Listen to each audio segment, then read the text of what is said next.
Hello and welcome to NewsClick. Today we have with us Professor Aijaz Ahmad and will discuss the security issues surrounding Saudi Arabia, Bahrain, the Gulf states, as well as, of course, Iran. Aijaz, what do you think is developing given the kind of unrest we saw starting from, of course, Tunisia and Egypt, now Yemen, Oman, Bahrain, Eastern Saudi Arabia? What do you think is really developing there? And this is really a much more critical issue. Of course, Kuwait is also there. Much more critical issue because this is where really the US forces are concentrated in terms of headquarters, naval headquarters, etc. You see, first of all, Pravir, just as we saw in North Africa, Tunisia, Libya, Egypt are very different cases. That is the first thing we have to also say about the Gulf, that the larger Gulf, as it were, that Yemen, Bahrain, Saudi Arabia, even Oman, where there have been some demonstrations. These are very, very different cases for different. So, Bahrain is very important. Because, as you said, it's a naval headquarters for the United States. Its strategic importance is phenomenal. It's just across the waters from Saudi Arabia, very close to Iran and so on. My sense is that one reason why the protests went as far as they did is Bahrain and Qatar, I would say, are the two relatively more open, more democratic societies in that region. There are more freedoms in these social freedoms in Bahrain than in most of these places. And Bahrain really depends on Saudi Arabia to give them arms and police and so on to deal with this kind of an upsurge. Bahrain was not that kind of society. So that's one thing. As we saw today, the minute some kind of a very mild kind of protest occurred in Saudi Arabia, Saudi state came down on them very heavy. That's one sort of thing. Something that gets said all the time, you mention Iran, I think it needs to be understood. The Western media especially is trying to do a Sunni Shia business in this. There are Sunnis and there are Shias and Shias.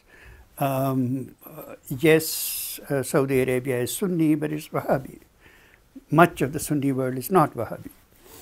Iran is a Shia country, but it's Hasna Ashari.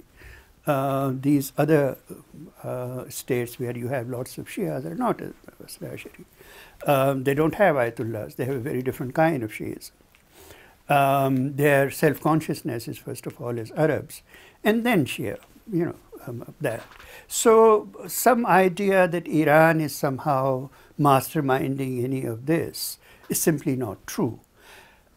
Any weakening of the Saudi state will, of course, indirectly strengthen Iran.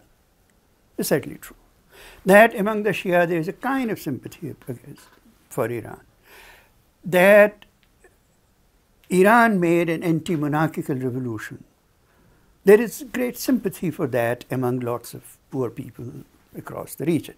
So it plays in those ways, not some direct conflagration between Shia and Sunni. Not in terms of identity politics of the kind. Not in that. But it's also very interesting if you look at it. Militarily, Iraq was set up as a counterweight to Iran and was always used as a balancing force against, particularly after the emergence of Ayatollah Khomeini's regime in Iran.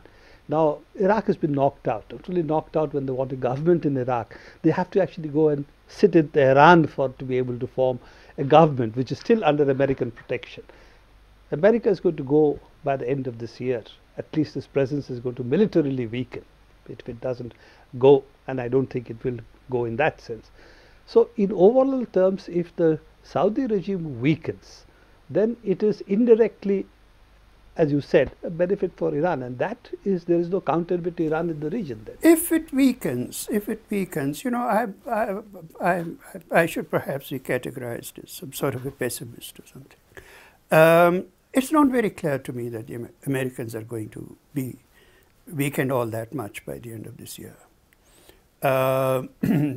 Again, as we have talked in a previous discussion on NewsClick, everything really depends on Egypt, how far Egypt goes.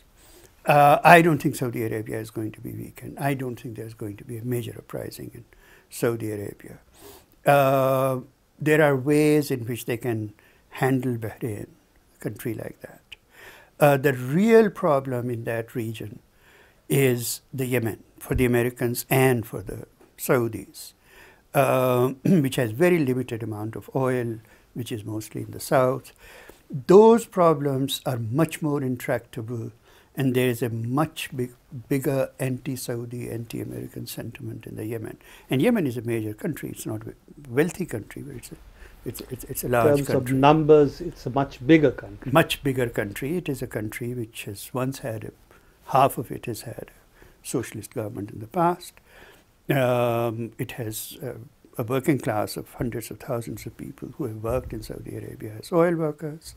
It has a very different kind of a social profile, and the tribes there are much more clearly organized against the regime in Sana'a. So the country that has the potential of slipping out of their hands is Yemen, or at least sort of moving sort of out of control is Yemen. See, if I look at this, what you were saying, Aijaz, that if Yemen really slips out of the Saudi as well as the US hegemony in that sense, in that case, what are small problems today, like Oman, Qatar, Bahrain, will become much bigger problems? Look, Prabir, I believe that countries like Libya, countries like Yemen, countries like Bahrain have a very fundamental problem, that there is no opposition, that is organized. They have no left movement. They have no nationalist, democratic, secular movement that is organized. So, regime dissatisfaction, this, that, and the other.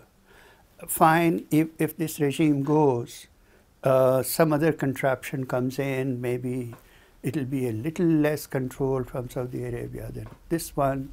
But it is the lack of alternative in these countries, any kind of organized alternative of a secular nationalist kind, let alone of a left. And that is, I think, the problem of the entire set of Arab revolts, that ultimately the tragedy is that there are no real left movements. In that sense, the agenda is not there for social transformation. So you may see changes of regimes, but they may re-transform and come back in some new form, but effectively with the same policies. And that may mean that strategically also the shift is not that much. Some shift, yes, but not that much. Yeah, and there is a tremendous sort of solidarity among the elites of these Gulf Council countries, and they will see to it that nothing happens in Bahrain that is against their interests and so on. I think as of now, Saudi Arabia is riding out the storm. Saudi Arabia may actually be leading now. We have to see. And a set of Arab states supporting Western intervention in Libya. Basically, to keep the domestic population quiet, throw money at them, throw money at the Bahrain unrest in that sense, and then see whether they can step into Libya, as you were saying. But the real issue is the numbers in that sense, which cannot be controlled, are really Yemen in that sense.